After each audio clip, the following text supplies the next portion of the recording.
Dear viewers, Namaskar. Dear viewers, today I am discussing about the fifth zodiac sign of the Vedic astrology, Leo 2025 horoscope.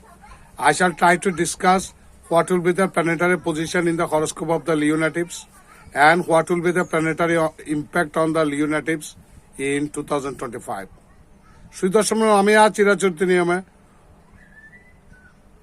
2025 সালে আসন্ন এখন আসেনি আসন্ন upcoming 2025 সালের আমাদের বৈদিক জ্যোতিষশাস্ত্রের পঞ্চম রাশি সিংহ রাশি বা সিংহ লগ্নের জাতক জাতিকাদের জন্মছকের মধ্যে গ্রহগত অবস্থান কি হতে পারে এবং গ্রহগত প্রভাব কি হতে পারে সে সম্পর্কে আমি কিছু আলোচনা করার চেষ্টা করব in a nutshell please keep watching please listen please stay with me before my discussion আমার আলোচনার পূর্বে I have to analyze about the nature of the 2025. What will be the nature of the 2025? According to numerology. সংখ্যাতত্ত্বের বীজের 2025 সালের নেচারটা কি হতে পারে সে সঙ্গে কিছু আলোচনা করা যাক। If we add all the digits of the 2025, if we add 2 plus 0 plus 2 plus 5 is equal to 9, 9 signifies Mars or 9. The number 9 stands for Mars. অর্থাৎ 9 সংখ্যাটা মঙ্গলের ইঙ্গিত বহন করে। What is the nature of Mars? মঙ্গলের nature কি? As 2025 will be dominated by the Mars, যেহেতু 2025 সাল মঙ্গল দ্বারা শাসিত হবে, কাজেই this is why we have to understand about the nature of the Mars. মঙ্গলের প্রকৃতি সম্পর্কে আমাদেরকে কিছু কি করতে অনুভব করতে হবে। What will be the nature of the Mars? মঙ্গলের স্বভাব কি? Mars is the planet of dynamism. Mars is the planet of energy. Mars is the planet of stubbornness. Mars is the planet of impulsiveness. Mars is the planet of arrogance. Mars is the planet of bloodshed. Mars is the planet of warfare. Mars is the planet of blood-related diseases. Mars is the planet of climatological disasters like earthquake. অর্থাৎ মঙ্গল Mars is the planet of dynamism. মঙ্গল হলো গতিময়তা কারক গ্রহ। একটা মানুষকে গতি দেবে, speed দেবে, সামনের দিকে এগিয়ে যেতে অনুপ্রেরণা যোগাবে। Mars is the planet of energy. Mangal হলো শক্তির কারক গ্রহ। Mars is the planet of stubbornness. Mangal হলো একগুঁয়েমি স্বভাবের কারক গ্রহ। যে সমস্ত জাতক মঙ্গল পরিচালিত তারা একগুঁয়েমি প্রকৃতির স্বভাবের হয়। তারা কারো কথা শুনে না, নিজের মতটাকে সর্বোচ্চ তুলে ধরতে চায়, যেটা খুব খারাপ অভ্যাস। এবং আরেকটা হল ইম্পালসিভনেস, হঠকারিতা, কোনো আকপাস চিন্তা না করে হুটহাট কোনো সিদ্ধান্ত নিয়ে ফেলা এবং সেই সিদ্ধান্ত নিয়ে বিপদে পড়া। মার্স মিনস অ্যারোগেন্ট নেচারের হয় এরা। Mars means bloodshed. মঙ্গল অর্থ হলো রক্ত ঝরা, লাইক অ্যাক্সিডেন্টাল, দুর্ঘটনা, যে কোনো দুর্ঘটনা, পথ দুর্ঘটনা, বিমান দুর্ঘটনা, যে কোনো দুর্ঘটনা। Mars means warfare. Mars Mangal অর্থ হল যুদ্ধবিদ্যা বা যুদ্ধের কারক গ্রহ। Mars means blood related diseases. Mangal মানে কোনো রক্ত সংক্রান্ত রোগ, যাদের হাইপার টেনশনের রোগী বা প্রায় উচ্চ রক্তচাপের রোগী, বা যারা থ্যালাসেমিয়া রোগী, ব্লাড ক্যান্সারের রোগী, বা যাদের পাইলসের সমস্যা আছে, এই সমস্ত রোগগুলো কিন্তু মঙ্গলের কারণে হয়।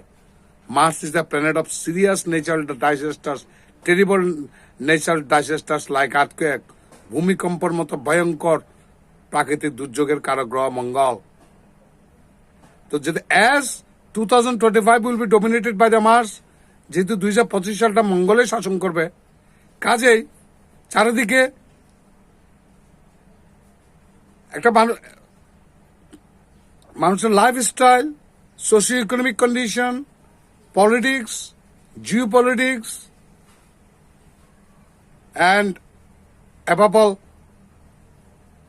ক্লাইমেটোলজিক্যাল কন্ডিশনস সবকিছু কিন্তু টেরিবলি ইম্প্যাক্টেড হবে এই মঙ্গল দ্বারা।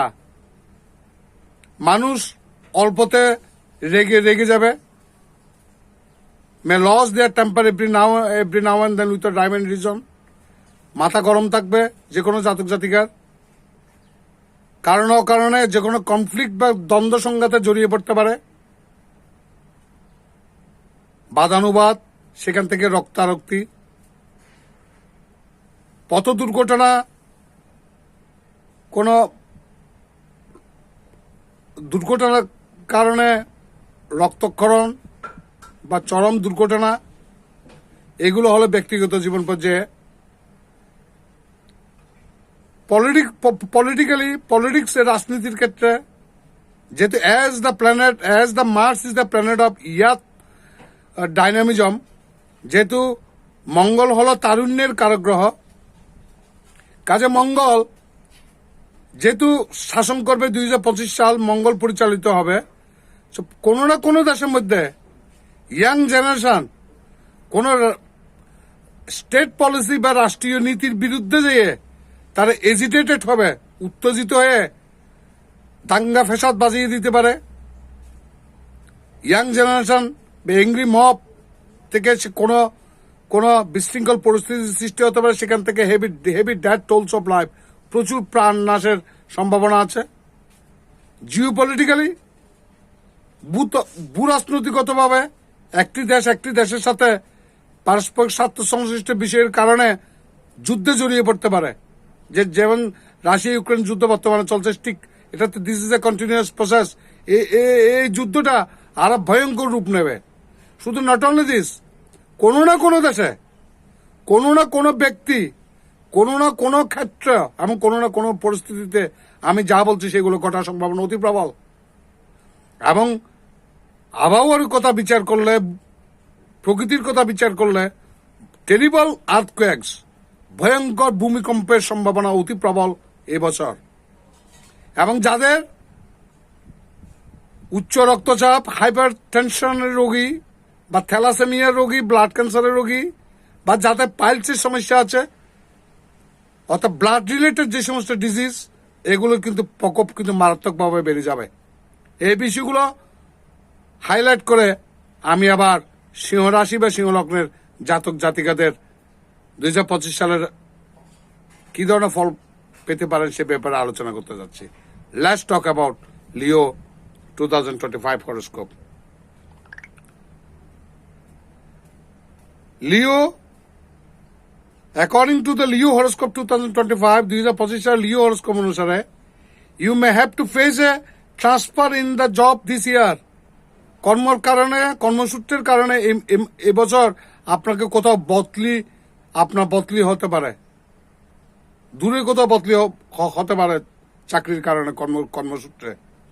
Because of this you are likely to stay away from home. এটার কারণে আপনাকে পরিবারের থেকে দূরে থাকতে হতে পারে, পরিবারের সঙ্গ বঞ্চিত হতে পারেন। Mars enters Leo in June 2025। 2025 সালের জুন মাসে মঙ্গল সিংহ রাশিতে প্রবেশ করবে, সঞ্চারিত হবে। This time will be beneficial for those doing business. এই সময়টুকু সিংহ রাশি বা সিংহ লগ্নের জাতক জাতিকে যারা ব্যবসা করছেন তাদের জন্য অত্যন্ত বেনিফিশিয়াল একটা সময়, চমৎকার একটা সময়। During this period your opponents will remain under your control. আপনার বিরোধীরা আপনার অনুকূলে থাকবে। There are signs of good economic situations. ভালো অর্থনৈতিক অবস্থার চিহ্ন দেখা যাচ্ছে।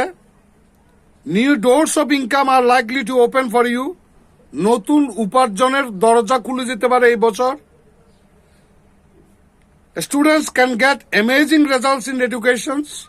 সিংহ লগ্নে বা রাশি বা সিংহ লগ্নের জাতক জাতিকে দোজ হু আর স্টুডেন্টস, যারা পড়াশোনার সাথে জড়িত আছেন তারা পড়াশোনায় ভালো রেজাল্ট করতে পারেন। There will be an atmosphere of happiness and peace in your home. ঘরের মধ্যে একটা সুখের বাতাবরণ বয়ে যেতে পারে। Your interest is in spiritual religious matters will increase. I repeat, Your interest in spiritual and religious matters will increase. আধ্যাত্মিক চিন্তা চেতনায় আপনাদের উন্মেষ ঘটবে। আপনার আধ্যাত্মিকতার দিক দিয়ে বহু দূর এগিয়ে যেতে পারেন এবছর। আপনারা সীমার মাঝে অসীমকে খোঁজার, ঈশ্বর পরম সত্তা ঈশ্বরকে খুঁজে পাওয়ার আপনারা একটা সুযোগ পেতে পারেন। Your married life looks very happy. আপনাদের বিবাহিত জীবন বেশ সুখকর মনে হচ্ছে। Your relationship with your partner will be very good. পার্টনারের সাথে আপনার সম্পর্ক বেশ ভালো হয়ে যাবে this year. Intimacy in your love relations will increase. প্রেম ভালোবাসার সাথে those who are involved in love affair, যারা প্রেম ভালোবাসার সাথে জড়িত আছেন তাদের ইন্টিমেসি বা ঘনিষ্ঠতা বহুলাংশে বেড়ে যেতে পারে। For those who are alone, যারা একাকী আছেন, a new person may enter their life. নতুন কোন ব্যক্তির বা ব্যক্তির প্রবেশ আপনার জীবনে ঘটতে পারে। Sun transit Leo in August 2025। August মাসে সিংহ রাশিতে রবি সঞ্চারিত হবে। Your health appears to be little weak during this period. সিংহ রাশিতে যখন রবি প্রবেশ করবে তখন আপনাদের স্বাস্থ্যের কিছু ইস্যু, কিছু হেলথ কনসার্নিং বা স্বাস্থ্যজনিত বিষয়ে কিছু সমস্যার সৃষ্টি হতে পারে। যাদের হার্টের সমস্যা আছে বা মাইগ্রেনের সমস্যা, হার্টের সমস্যা বা প্রেশার, উচ্চ রক্তচাপ জনিত সমস্যায় থেকে আপনারা কষ্ট পেতে পারেন। এ ব্যাপারে আপনারা অ্যাওয়্যার হবেন। কোন একটা সিমটম দেখা গেলে কাল বিলম্ব না করে ডাক্তার দেখানোর জন্য আপনাদেরকে পরামর্শ দেওয়া আছে। You have to struggle with airborne disease and persistent poor health. Airborne disease আপনাদের বায়ুবাহিত কোন রোগে আপনাদের কষ্ট পেতে হতে পারে। এ ব্যাপারে আপনারা সতর্ক থাকবেন। তবে এই 2025 সালে মিড টাইমের মধ্যভাগে নোডাল প্ল্যানেট ছায়াগ্রহ রাহু এবং কেতু সঞ্চারিত হবে। এবং রাহু বর্তমানে মীন রাশিতে আছে, কেতু কন্যা রাশিতে আছে। তো কন্যা রাশি থেকে কেতু সঞ্চারিত হয়ে সিংহ রাশিতে বসবে। This is concerning. কেতু যখন সিংহ রাশিতে বসবে তার মানে আপনাদের রাশিতে বা লগ্নেতে কেতু বসে গেল। Ketu is most unpredictable planet. কেতুকে নিয়ে ভবিষ্যৎবাণী স্পেশাল কোন তাবৎ অ্যাস্ট্রোলজাররা করতে পারেন নাই, কারণ কেতু মোস্ট আনপ্রেডিক্টেবল। কখন যে কি ঘটিয়ে বসে কেতু সেটা কেউ ভবিষ্যৎবাণী, আগাম ভবিষ্যৎবাণী দিতে পারে না। তবু আমি সাদামাটা ধারণা দেওয়ার চেষ্টা করছি। যেহেতু সিংহ রাশিতে কেতু বসবে তখন আপনার গুপ্ত শত্রুর প্রকোপ বেড়ে যেতে পারে, বা কেউ গুপ্ত শত্রুতা করছে সেটাও কিন্তু আপনার কাছে ধরা পড়বে। অথবা আপনি কোনো গুপ্তধনের প্রাপ্তিও হতে পারে, হঠাৎ করে কিছু সাডেন গেইন পেতে পারেন, অথবা সাডেন লস, হঠাৎ করে যে কোনো কিছু হারিয়ে ফেলার সম্ভাবনা অতি প্রবল। এবং ইএনটি কানের সমস্যা হতে পারে। সবচেয়ে বেশি গুপ্ত শত্রুতার ব্যাপারে আপনাদেরকে সতর্ক থাকতে হবে। আর যারা রিসার্চ ওরিয়েন্টেড কোনো কিছুর সাথে গবেষণালব্ধ কোনো বিষয়ের সাথে আছেন, বিশেষ করে যারা অ্যাস্ট্রোলজি, জ্যোতিষ বা আরো অন্যান্য আদার যে সমস্ত গবেষণামূলক বিষয়ের সাথে যারা জড়িত আছেন, তাদের গবেষণা চরম উন্নতি করতে পারে। আমাদের যেটা 9টি গ্রহ আছে সেটার মধ্যে রাহু কেতুকে আসলে বৈদিক জ্যোতিষশাস্ত্রের মধ্যে গ্রহ হিসেবে স্বীকৃতি দেওয়া না হলো, এগুলো নোডাল প্ল্যানেট। এটি হলো গ্রহণ বিন্দু, অর্থাৎ যে পয়েন্টে, যে অ্যাক্সিসে সূর্যগ্রহণ এবং চন্দ্রগ্রহণ লাগে, এই গ্রহণ পয়েন্ট, এই পয়েন্ট বা বিন্দুগুলোই হলো রাহু এবং কেতু। যে পয়েন্টে গ্রহণ সংঘটিত হয় সেটা রাহু, যে পয়েন্টে এসে গ্রহণ সমাপ্তি ঘটে সেটাকে বলে কেতু। রাহু কেতুর এক্সিস্টেন্স না থাকলেও মানুষের জীবনের উপর রাহু কেতু প্রভাব অপরিসীম, যেটা বর্ণনা করে শেষ করা যাবে না। রাহু কেতু কারো জন্মচক্রের মধ্যে অশুভভাবে থাকলে একজন ব্যক্তিকে জীবনটা কিভাবে স্ট্রাগলিং এর মধ্যে দিয়ে যেতে হয়, জীবনের মধ্যে কত চড়াই উৎরাই অতিক্রম করে তাকে যেতে হয়, একমাত্র যার জন্মচক্রের মধ্যে রাহু কেতু খারাপ অবস্থা আছে তিনি ছাড়া আর কেউ বলতে পারবেন না। বড় ভয়ঙ্কর আমরা বৈদিক জ্যোতিষশাস্ত্রের মধ্যে রাহু কেতুর পর শনিকে স্থান দিয়েছি চরম মেলিফিক প্ল্যানেট বা অশুভ কারক গ্রহ হিসেবে। কাজেই এই নোডাল প্ল্যানেটস এর ট্রানজিট, এই ছায়াগ্রহের সঞ্চার যেটা হবে, সেটার ফলাফলের ব্যাপারে আপনারা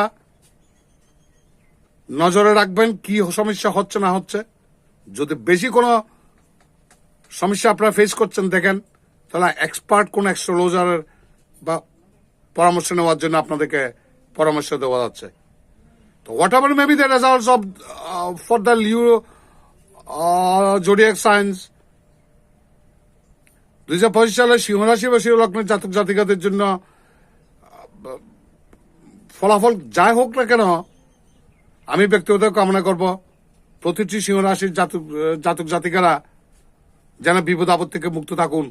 ভগবান আপনাদের মঙ্গল করুন। নমস্কার।